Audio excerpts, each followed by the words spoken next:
तो आज हम एक बहुत ही खास लोक नृत्य की परतों को खोलने जा रहे हैं। जी। नाम है इसका नटवा नाच। हमारे पास जो स्रोत है वो हमें सीधे राज्य के पंच परगना क्षेत्र में ले जाते हैं, जहां ये बहुत लोकप्रिय है। बिल्कुल। और हमारी कोशिश ये समझने की है कि ये सिर्फ एक नाच क्यों नहीं है, बल्कि इसमें वीरता, कला और कहानी का एक गहरा संगम कैसे छिपा है। अच्छा, तो चलिए शुरू करते हैं।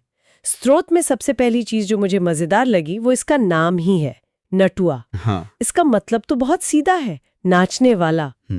तो पहली नजर में ये बहुत सामान्य लगता है। सतह पर तो ये सामान्य ही है, लेकिन जैसे हम थोड़ा और अंदर जाते हैं तो पता चलता है कि ये नाच बिल्कुल भी सामान्य नहीं है। अच्छा। इसकी सबसे अनोखी बात है इसके भाव।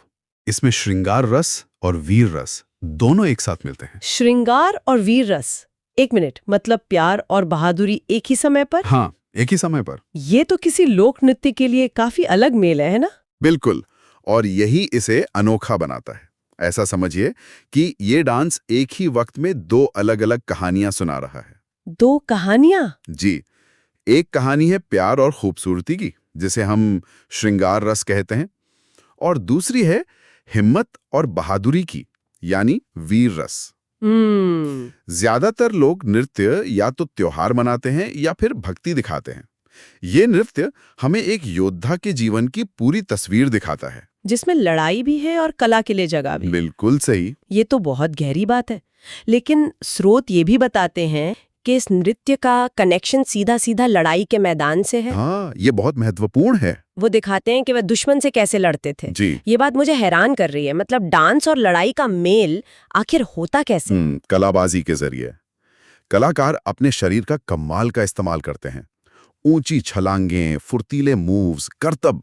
अच्छा। इन सब से वो लड़ाई के दृश्यों को मंच पर जिंदा कर देते हैं। लेकिन ये सिर्फ एक नकल नहीं है। तो फिर ये क्या है? आप इसे उस दौर का एक कल्चरल ट्रेनिंग मैनुअल कह सकते हैं, जो कला के रूप में जिंदा रह गया। कल्चरल ट्रेनिंग मैनुअल, वाह। जी, ये लोगों को बहादुरी और लड़ाई की तकनीकें भी याद दिलाता था। मतलब ये डांस सिर्फ कहानी नहीं कह रहा, बल्कि एक कला और एक जज्बे को जिंदा रखे हुए हैं। एकदम। और अगर जज्बा योद्धा का है, तो मैं अंदाजा लगा सकती हूँ कि उनका पहनावा भी खास होता होगा।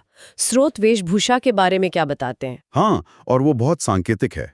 सबसे जरूरी हिस्सा है सिर पर बंदी पगड़ी, जिसमें एक पंख लगा होता है।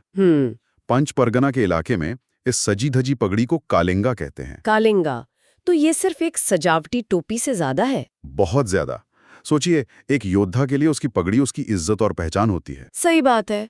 तो जब डांसर ये कालिंगा पहनता है, तो वो सिर्फ एक कलाकार नहीं, बल्कि उस वीर परंपरा का प्रतिनिधि बन जाता है। यानी वो वेशभूषा एक जिम्मेदारी की तरह है। एकदम सही। और एक और दिलचस्प बात यह है कि ये नृत्य अकेले ही किया जा सकता है। अकेले? सिर्फ एक नर्तक? जी, सिर्फ एक नर्तक मंच पर।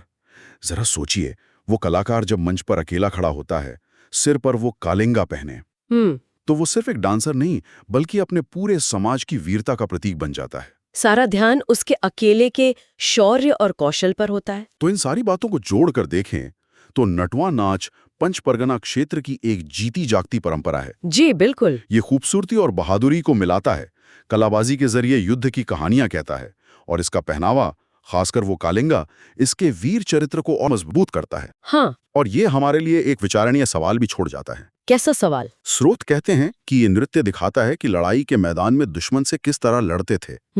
आज जब युद्ध के तरीके पूरी तरह बदल चुके हैं, तलवारों की